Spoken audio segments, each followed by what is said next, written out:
சூழ்த்து மதுகரம் முரளும் தாரோயை நாயடியேன் பாழ்த்த பிறப்பு அறுத்திடுவான் ஞான உன்னை பரவுவனே.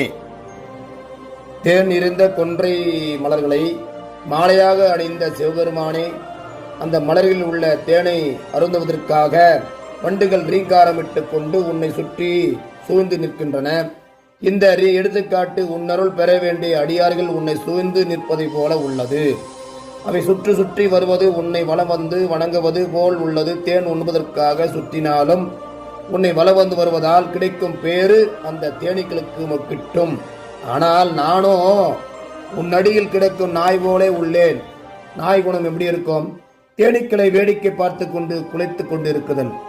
அந்த தேனீக்களை போல அறிந்தோ அறியாமலோ வளவர வேண்டும் என்ற எண்ணம் தோன்றவில்லை. எனவே பாழ்பட்ட இந்த பிறப்பை நீ போக்கி பின் நானும் அந்த தேனீக்களை போல் வள வந்து உன் சீரடியை பரவி